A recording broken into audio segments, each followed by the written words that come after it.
El deseado de todas las gentes. Capítulo 72. Haced esto en memoria de mí. Este capítulo está basado en Mateo 26, versos 20 al 29, Marcos 14, versos 17 al 25, Lucas 22, versos 14 al 23, y Juan, capítulo 13, versos 18 al 30. El Señor Jesús, la noche que fue entregado, tomó pan, y habiendo dado gracias, lo partió, y dijo: Tomad, comed, esto es mi cuerpo que por vosotros es partido. Haced esto en memoria de mí. Asimismo tomó también la copa, después de haber cenado, diciendo: Esta copa es el nuevo pacto en mi sangre. Haced esto todas las veces que bebiereis, en memoria de mí. Porque todas las veces que comiereis este pan y bebiereis esta copa, la muerte del Señor anunciáis hasta que venga.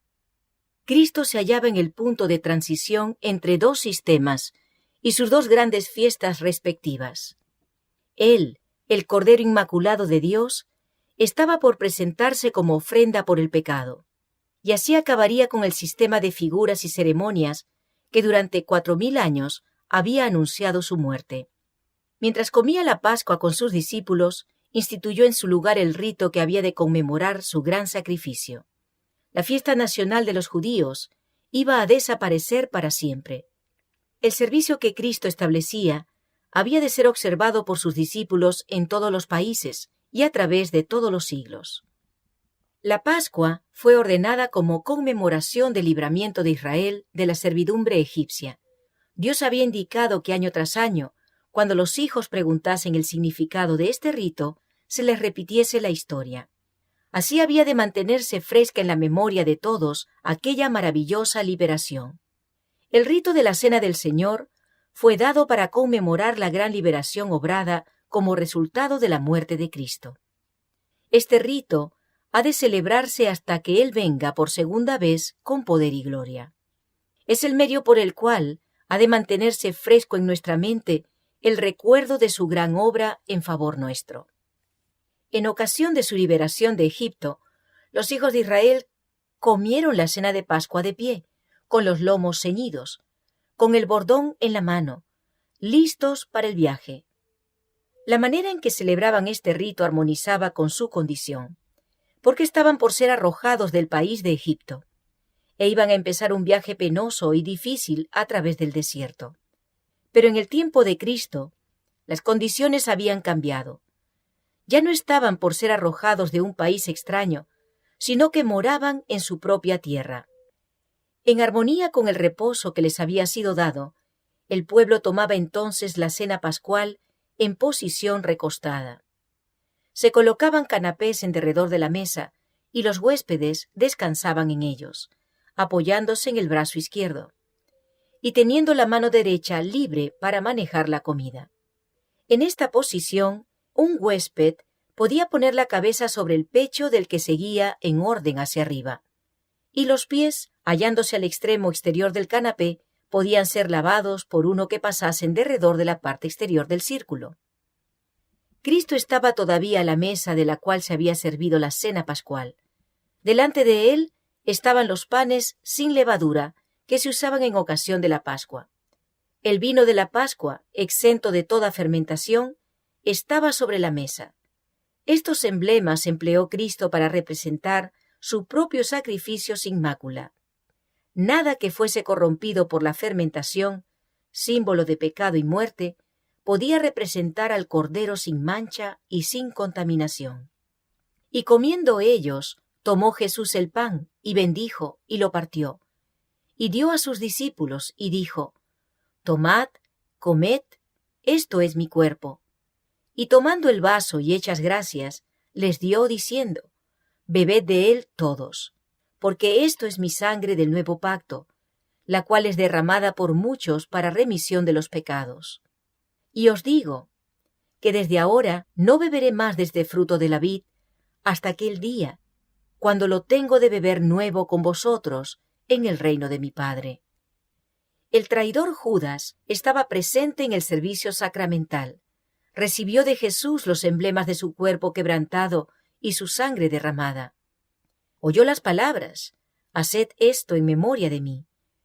Y sentado allí, en la misma presencia del Cordero de Dios, el traidor reflexionaba en sus sombríos propósitos y albergaba pensamientos de resentimiento y venganza. Mientras les lavaba los pies, Cristo había dado pruebas convincentes de que conocía el carácter de Judas. «No estáis limpios todos», había dicho. Estas palabras convencieron al falso discípulo de que Cristo leía su propósito secreto. Pero ahora Jesús habló más claramente. Sentado a la mesa con los discípulos, dijo, mirándolos: «No hablo de todos vosotros, y sé los que he elegido, mas para que se cumpla la Escritura: el que come pan conmigo levantó contra mí su calcañar». Aún entonces, los discípulos no sospecharon de Judas, pero vieron que Cristo parecía muy afligido. Una nube se posó sobre todos ellos, un presentimiento de alguna terrible calamidad cuya naturaleza no comprendían. Mientras comían en silencio, Jesús dijo: «De cierto os digo que uno de vosotros me ha de entregar». Al oír estas palabras, el asombro y la consternación se apoderaron de ellos. No podían comprender cómo cualquiera de ellos pudiese traicionar a su divino Maestro. ¿Por qué causa podría traicionarle? ¿Y ante quién? ¿En el corazón de quién podrían hacer tal designio? Por cierto que no sería en el de ninguno de los 12 favorecidos, que sobre todos los demás habían tenido el privilegio de oír sus enseñanzas, que habían compartido su admirable amor, y hacia quienes había manifestado tan grande consideración al ponerlos en íntima comunión con él. Al darse cuenta del significado de sus palabras y recordar cuán ciertos eran sus dichos, el temor y la desconfianza propia se apoderaron de ellos. Comenzaron a escudriñar su propio corazón para ver si albergaba algún pensamiento contra su maestro. Con la más dolorosa emoción, uno tras otro preguntó: «¿Soy yo, Señor?». Pero Judas guardaba silencio. Al fin, Juan, con profunda angustia, preguntó: «Señor, ¿quién es?». Y Jesús contestó: «El que mete la mano conmigo en el plato, ese me ha de entregar. A la verdad, el Hijo del Hombre va, como está escrito de él. Mas ay de aquel hombre por quien el Hijo del Hombre es entregado. Bueno le fuera a tal hombre no haber nacido». Los discípulos se habían escrutado mutuamente los rostros al preguntar: «¿Soy yo, Señor?». Y ahora el silencio de Judas atraía todos los ojos hacia él. En medio de la confusión de preguntas y expresiones de asombro, Judas no había oído las palabras de Jesús en respuesta a la pregunta de Juan. Pero ahora, para escapar al escrutinio de los discípulos, preguntó como ellos: «¿Soy yo, maestro?». Jesús replicó solemnemente: «Tú lo has dicho». Sorprendido y confundido al ver expuesto su propósito, Judas se levantó apresuradamente para salir del aposento. Entonces Jesús le dice: «Lo que haces, hazlo más presto». Como él pues hubo tomado el bocado, luego salió, y era ya noche. Era verdaderamente noche para el traidor, cuando apartándose de Cristo, penetró en las tinieblas de afuera. Hasta que hubo dado este paso, Judas no había traspasado la posibilidad de arrepentirse, pero cuando abandonó la presencia de su Señor y de sus condiscípulos, había hecho la decisión final. Había cruzado el límite. Admirable había sido la longanimidad de Jesús en su trato con esta alma tentada. Nada que pudiera hacerse para salvar a Judas se había dejado de lado. Después que se hubo comprometido 2 veces a entregar a su Señor, Jesús le dio todavía oportunidad de arrepentirse. Leyendo el propósito secreto del corazón del traidor, Cristo dio a Judas la evidencia final y convincente de su divinidad. Esto fue para el falso discípulo el último llamamiento al arrepentimiento. El corazón divino humano de Cristo no escatimó súplica alguna que pudiera hacer. Las olas de la misericordia, rechazadas por el orgullo obstinado, volvían en mayor reflujo de amor subyugador. Pero aunque sorprendido y alarmado al ver descubierta su culpabilidad, Judas se hizo tan solo más resuelto en ella. Desde la cena sacramental salió para completar la traición. Al pronunciar el ay sobre Judas, Cristo tenía también un propósito de misericordia para con sus discípulos. Les dio así la evidencia culminante de su carácter de Mesías. «Os lo digo antes que se haga», dijo, «para que cuando se hiciere, creáis que yo soy». Si Jesús hubiese guardado silencio, en aparente ignorancia de lo que iba a sobrevenirle, los discípulos podrían haber pensado que su maestro no tenía previsión divina y que había sido sorprendido y entregado en las manos de la turba homicida. Un año antes, Jesús había dicho a los discípulos que había escogido a 12 y que uno de ellos era Diablo. Ahora las palabras que había dirigido a Judas demostraban que su maestro conocía plenamente su traición e iban a fortalecer la fe de los discípulos fieles durante su humillación. Y cuando Judas hubiese llegado a su horrendo fin, recordarían el ay pronunciado por Jesús sobre el traidor. El Salvador tenía otro propósito aún. No había privado de su ministerio a aquel que sabía era el traidor.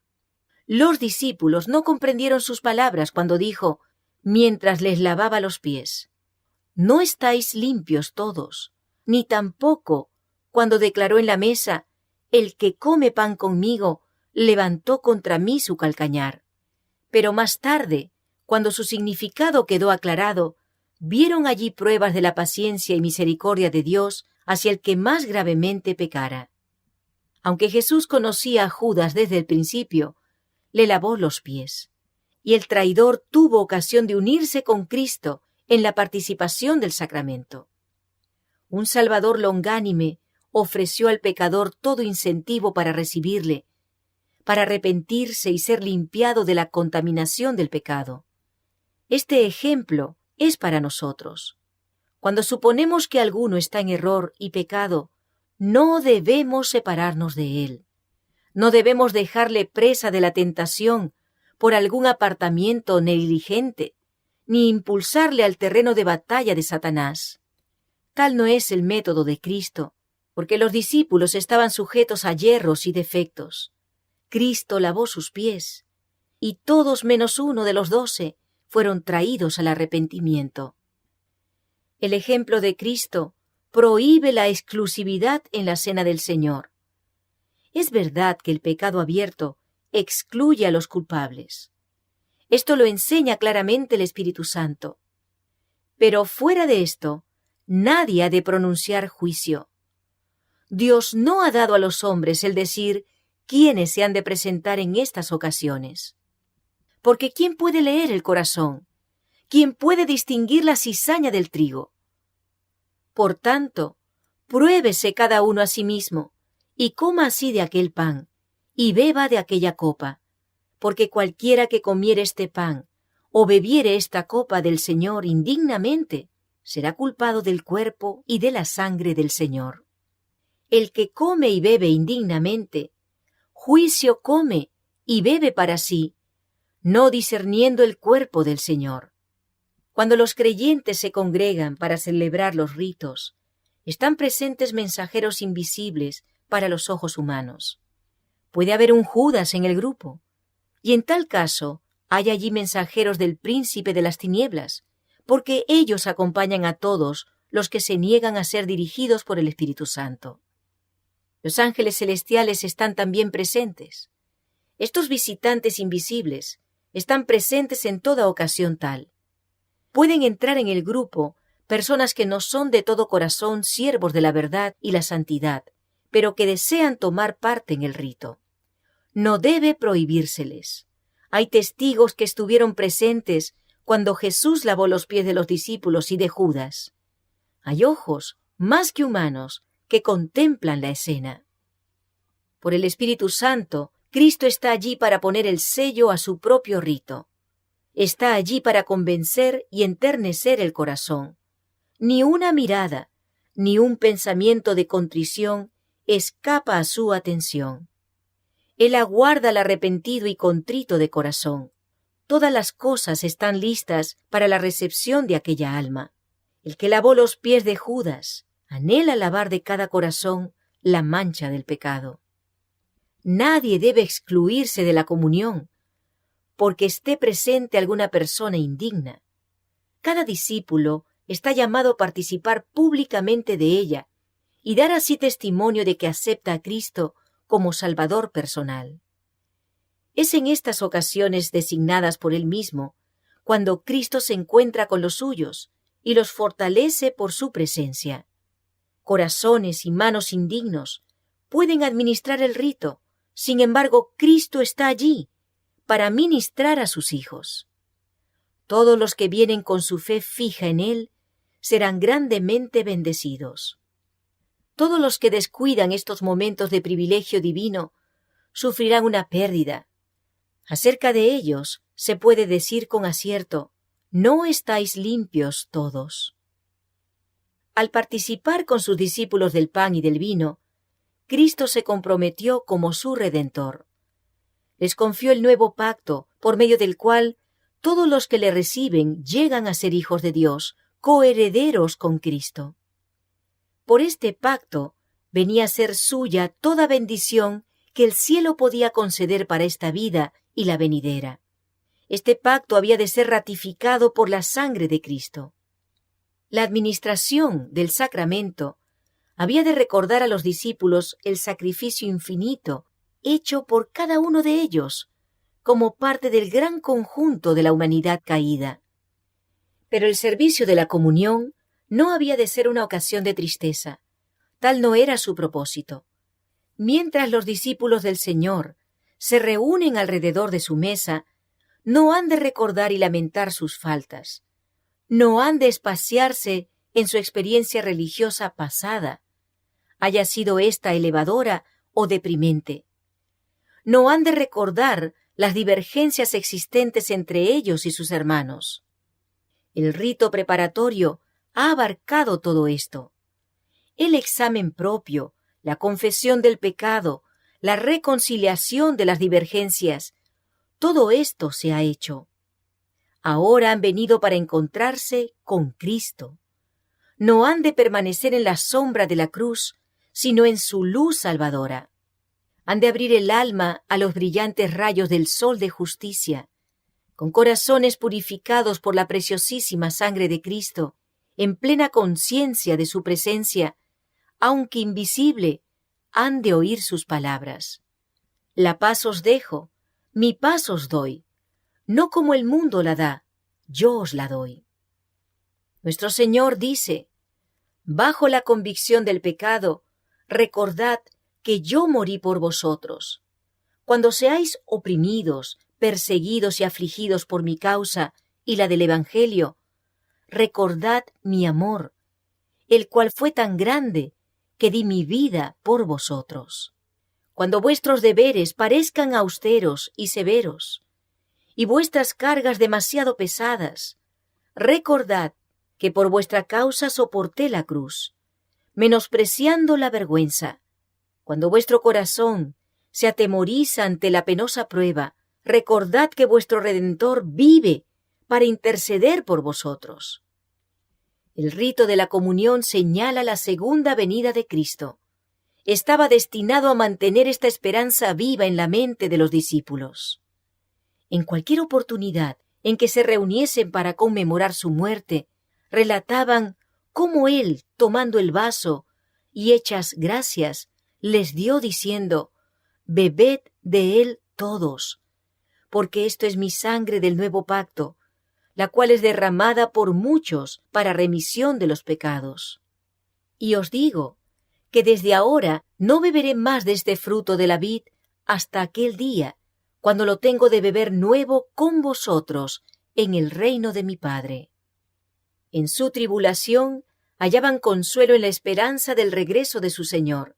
Les era indeciblemente precioso el pensamiento, todas las veces que comiereis este pan y bebiereis esta copa, la muerte del Señor anunciáis hasta que venga. Estas son las cosas que nunca hemos de olvidar. El amor de Jesús, con su poder constrictivo, ha de mantenerse fresco en nuestra memoria. Cristo instituyó este rito para que hablase a nuestros sentidos del amor de Dios expresado en nuestro favor. No puede haber unión entre nuestras almas y Dios, excepto por Cristo. La unión y el amor entre hermanos deben ser cimentados y hechos eternos por el amor de Jesús. Y nada menos que la muerte de Cristo podía hacer eficaz para nosotros este amor.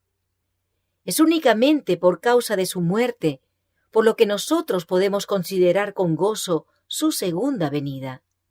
Su sacrificio es el centro de nuestra esperanza.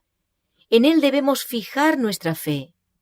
Demasiado a menudo, los ritos que señalan la humillación y los padecimientos de nuestro Señor son considerados como una forma. Fueron instituidos con un propósito. Nuestros sentidos necesitan ser vivificados para comprender el misterio de la piedad. Es patrimonio de todos comprender mucho mejor de lo que los comprendemos los sufrimientos expiatorios de Cristo. Como Moisés levantó la serpiente en el desierto, así el Hijo de Dios fue levantado para que todo aquel que en él creyere no se pierda, sino que tenga vida eterna. Debemos mirar la cruz del Calvario, que sostiene a su Salvador moribundo. Nuestros intereses eternos exigen que manifestemos fe en Cristo. Nuestro Salvador dijo: «Si no comiereis la carne del Hijo del Hombre y bebiereis su sangre, no tendréis vida en vosotros. Porque mi carne es verdadera comida y mi sangre es verdadera bebida». Esto es verdad acerca de nuestra naturaleza física. A la muerte de Cristo debemos aún esta vida terrenal. El pan que comemos ha sido comprado por su cuerpo quebrantado. El agua que bebemos ha sido comprada por su sangre derramada. Nadie, santo o pecador, come su alimento diario sin ser nutrido por el cuerpo y la sangre de Cristo. La cruz del Calvario está estampada en cada pan. Está reflejada en cada manantial. Todo esto enseñó Cristo al designar los emblemas de su gran sacrificio. La luz que resplandece del rito de la comunión, realizado en el aposento alto, hace sagradas las provisiones de nuestra vida diaria. La despensa familiar viene a ser como la mesa del Señor, y cada comida un sacramento. Y cuánto más ciertas son las palabras de Cristo en cuanto a nuestra naturaleza espiritual. Él declara: «El que come mi carne y bebe mi sangre tiene vida eterna».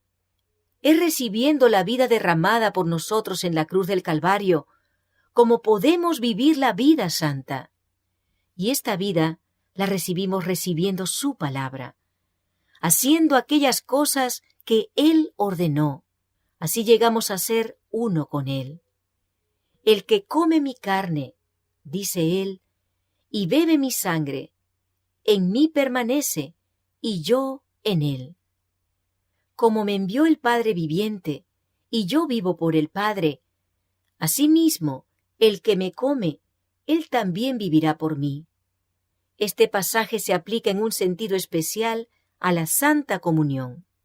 Mientras la fe contempla el gran sacrificio de nuestro Señor, el alma asimila la vida espiritual de Cristo, y esa alma recibirá fuerza espiritual de cada comunión. El rito forma un eslabón viviente por el cual el creyente está ligado con Cristo y así con el Padre. En un sentido especial, forma un vínculo entre Dios y los seres humanos que dependen de Él.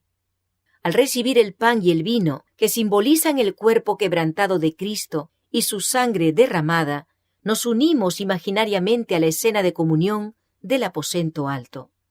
Parecemos pasar por el huerto consagrado por la agonía de aquel que llevó los pecados del mundo.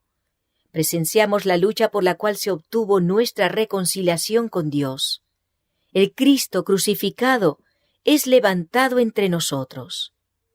Contemplando al Redentor crucificado, comprendemos más plenamente la magnitud y el significado del sacrificio hecho por la majestad del cielo. El plan de salvación queda glorificado delante de nosotros, y el pensamiento del Calvario despierta emociones vivas y sagradas en nuestro corazón. Habrá alabanza a Dios y al Cordero en nuestro corazón y en nuestros labios, porque el orgullo y la adoración del yo no pueden florecer en el alma que mantiene frescas en su memoria las escenas del Calvario. Los pensamientos del que contempla el amor sin par del Salvador se elevarán, su corazón se purificará, su carácter se transformará. Saldrá a ser una luz para el mundo, a reflejar en cierto grado ese misterioso amor. Cuanto más contemplemos la cruz de Cristo, más plenamente adoptaremos el lenguaje del apóstol cuando dijo: «Lejos esté de mí gloriarme, sino en la cruz de nuestro Señor Jesucristo, por el cual el mundo me es crucificado a mí y yo al mundo».